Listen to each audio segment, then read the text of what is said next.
दोस्तों, एक बार देवर्षि नारद यमलोक में यमराज से मिलने के लिए पधारते हैं। देवर्षि को देखकर यमराज भी उनका स्वागत करते हैं और पूछते हैं, हे देवर्षि, आज यमलोक में आने का क्या प्रयोजन है? मैं आपकी किस प्रकार से सहायता कर सकता हूं? तब देवर्षि नारद कहते हैं, हे धर्मराज, आप तो न्याय के देवता हैं। मनुष्यों को उनके पाप और पुण्य कर्मों के आधार पर आप उन्हें स्वर्ग अथवा नरक में डालते हैं। इसीलिए आपको स्वर्ग और नरक लोक के बारे में सब कुछ पता है। मैं यहां पर यह जानने के लिए आया हूं कि नरक की वह कौन सी नदी है जिसमें पापी और पुण्य आत्माएं एक साथ गिरती है। वह नदी कैसी है, उस नदी का क्या नाम है और मृत आत्माएं उस नदी को कैसे पार करती है? कृपया आप मुझे इन सभी के बारे में बताने की कृपा करें। फिर यमराज कहने लगते हैं, हे देवर्षि, यमलोक के मार्ग में जो नदी पड़ती है उसे वैतरणी कहा गया है। यह नदी अगाध, दुस्तर और देखने मात्र से ही पापी मनुष्य को महाभयभीत करने वाली है। इस नदी में मांस, रक्त, पीप आदि से युक्त जल बहता रहता है। मांस और कीचड़ से व्याप्त इस नदी से अत्यंत दुर्गंध आने लगती है, जिसे पार करना पापी मनुष्यों के लिए बहुत कठिन होता है। तथा यह नदी भयंकर नुकीले दांतों वाले जीव जंतुओं से व्याप्त है। फिर यमराज देवर्षि नारद को अपने साथ लेकर वैतरणी नदी की ओर प्रस्थान करते हैं। यमराज कहते हैं, देखिए देवर्षि, इस वैतरणी नदी में पापी आत्माएं यमदूतों के द्वारा गिराई जा रही है।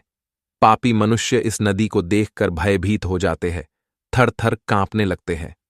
जब पापी मनुष्य नदी के तट पर आकर खड़ा हो जाता है तो उसे देखकर वह वैतरणी नदी खौलने लगती है। उसका पानी उबलने लगता है, जिसे देखकर पापी उस नदी में उतरने से डरने लगता है। तब मेरे दूत उस पापी को धक्के मारकर नदी में गिरा देते हैं। उस पापी के नदी में गिरते ही नदी के पात्र में नदी का जल तुरंत खौलने लगता है, जिससे उस पापी को असहनीय वेदना होने लगती है। उसका अंग अंग जलने लगता है। वह जोर जोर से चीखने चिल्लाने लगता है, किंतु किसी को भी उन पर दया नहीं आती। वैतरणी नदी का जल कीटाणुओं से तथा वज्र के समान सूंड वाले जानवरों से भी भरा हुआ रहता है। सूंस, घड़ियाल, वज्रदंत तथा अनेक हिंसक एवं मांस भक्षक जलचरों से वह महानदी भरी हुई है। यमराज कहते हैं, हे देवर्षि, पृथ्वी पर प्रलय के अंत में जैसे 12 सूर्य आकाश में एक साथ दिखाई पड़ते हैं, ठीक उसी प्रकार से नरक में भी 12 सूर्य आकाश से उस नदी को तपाते रहते हैं, जिससे नदी का पानी उबलने लगता है। उस महाभयंकर नदी में गिरने वाले पापी मनुष्य दर्द से चिल्लाते हुए करुण विलाप करने लगते हैं।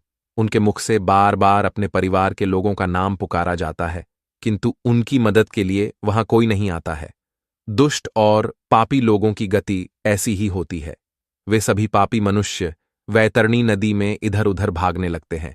ऊपर से तपते हुए 12 सूर्यों की गर्मी से वे जलने लगते हैं, तो फिर वे नदी में डुबकी लगाते हैं। लेकिन नदी का पानी भी उनके शरीर को शांति नहीं देता है। वे उस गर्म जल में भी तड़पते रहते हैं। इतनी पीड़ा सहन करके वे अपने पाप कर्मों को याद करके दुखी होने लगते हैं। हे देवर्षि, वैतरणी नदी चारों ओर से भयानक भूखे जानवरों से भरी हुई है। वे सभी नुकीले दांतों वाले जानवर नदी में गिरने वाले प्राणियों को काटते रहते हैं, उन्हें कच्चा चबाने लगते हैं। सभी पापी लोग उन भयानक जानवरों को देखकर इधर उधर भागने लगते हैं, लेकिन फिर भी वे खुद की रक्षा नहीं कर पाते। फिर देवर्षि कहते हैं, हे धर्मराज, फिर जो लोग पुण्यवान होते हैं वे इस नदी को किस प्रकार से पार करते हैं? यमराज कहते हैं, हे देवर्षि, पुण्य करने वाले मनुष्य को यह वैतरणी नदी सुख प्रदान करने वाली होती है। इस नदी में गिरने पर उन्हें परमानंद की प्राप्ति होती है। इस नदी में अत्यंत सुंदर सोने से बनी हुई नौकाएं हैं। उन नौकाओं में सवार मल्लाह उन नदी के तट पर आए हुए पुण्यवान मनुष्यों का स्वागत करते हैं और उन्हें प्रेम पूर्वक कहते हैं, हे महात्मा जन, आप इस नौका में सवार हो जाओ और सुखपूर्वक वैतरणी नदी को पार करो। जिसने पृथ्वी लोक पर पुण्य किए हुए होते हैं वही मनुष्य इन नौकाओं में बैठने के योग्य होता है। जो लोग पापी होते हैं उन्हें नदी के तट पर खड़े मेरे दूत धक्के मारकर नदी में गिरा देते हैं और नदी में मौजूद कौआ, बगुला, उलूक आदि पक्षी उस पापी के शरीर पर चोंच से प्रहार करने लगते हैं। पुण्यवान मनुष्यों को नदी का जल अत्यंत सुंदर और पवित्र दिखाई पड़ता है। उन्हें उस नौका में बैठने पर किसी प्रकार का कष्ट नहीं होता है और वे जल्दी ही उस महानदी को पार करके आगे चले जाते हैं। वे जब आगे इस नदी में चलने लगते हैं तो नदी में मौजूद हिंस्र पशु उन्हें किसी भी प्रकार का कष्ट नहीं देते हैं। वे शांति से उन भयानक जानवरों के बीच में से चलने लगते हैं। फिर देवर्षि यमराज से कहते हैं, हे धर्मराज, कौन से पाप करने पर मनुष्य को इस महाभयंकर नदी में गिराया जाता है? यमराज कहने लगते हैं, हे देवर्षि, जो मूर्ख मनुष्य ईश्वर की, अपने गुरु की, अपने माता पिता की तथा अपने पूर्वजों की निंदा करता है, उनका अपमान करते हैं, बुढ़ापे में उनका सहारा बनने के बजाय उन्हें धक्के मारकर घर से बाहर निकाल देता है, उस पापी को इस वैतरणी नदी में गिराया जाता है। जो मूर्ख पुरुष अपनी पतिव्रता, सुशील और धर्मपरायण पत्नी का त्याग कर देता है, उसके साथ हिंसा करता है, उसका अपमान करता है, उस पापी को भी वैतरणी नदी के तट पर लाकर धक्के मारकर नदी के अंदर गिराया जाता है। हे देवर्षि, जो मनुष्य उसकी शरण में आए हुए मित्र, साधु, सन्यासी, बालक तथा बूढ़े लोगों का वध करता है, जो शरण में आई हुई स्त्री के साथ अनैतिक कार्य करता है, उसे भी इस नदी में गिराया जाता है। नदी के पात्र में गिरकर वह करुण विलाप करता हुआ अत्यंत कष्ट भोगता है। जो स्त्री पति के साथ विश्वासघात करती है, दूसरे पुरुषों के साथ संबंध रखती है, व्याभिचार करती है, उस पापी स्त्री को भी इस नदी के पात्र में गिराया जाता है। बड़े सूंड वाले जानवर, घड़ियाल आदि उस स्त्री पर झपट्टा मारते हैं और वह उनसे बचते बचते इस नदी के पात्र में आगे चलने लगती है। जो पापी मनुष्य शांत और कमजोर लोगों को अकारण ही दुख देता है, पैसे की हेराफेरी करता है, वह भी इस नदी में गिरता है और कृमि उसका भक्षण करते हैं।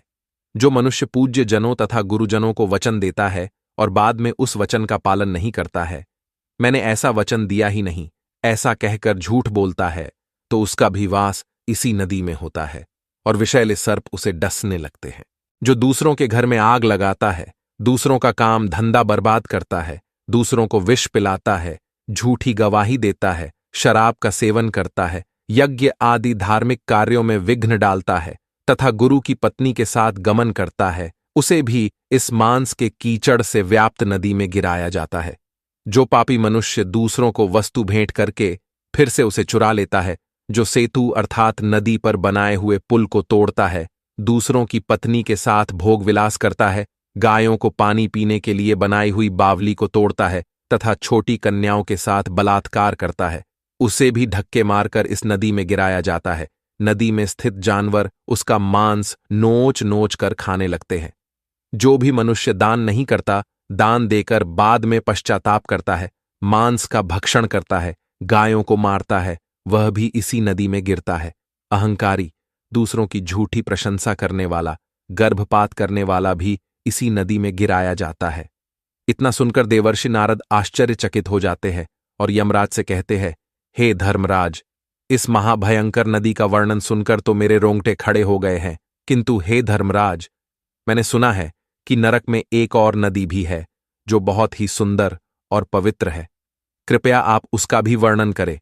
फिर धर्मराज कहते हैं, हे देवर्षि, इस वैतरणी नदी को पार करने के लिए मनुष्य को 17 दिन का समय लगता है और वह 18वें दिन मेरे नगर में पहुंचता है, जिसे यमपुरी कहा जाता है।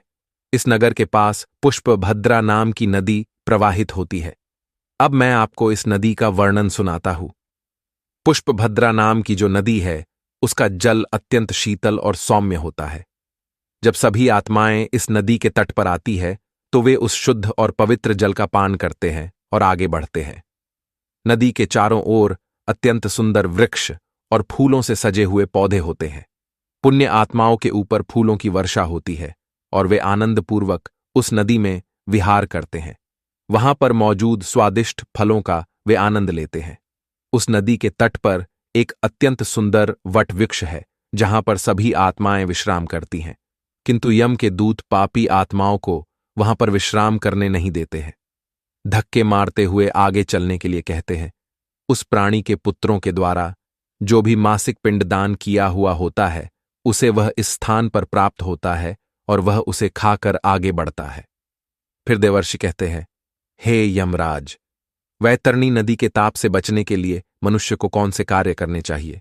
यमराज कहते हैं, हे देवर्षि, मनुष्य यदि इस महातापी नदी को शीघ्रता से पार करना चाहता है तो उसे पृथ्वीलोक पर गाय का दान करना चाहिए।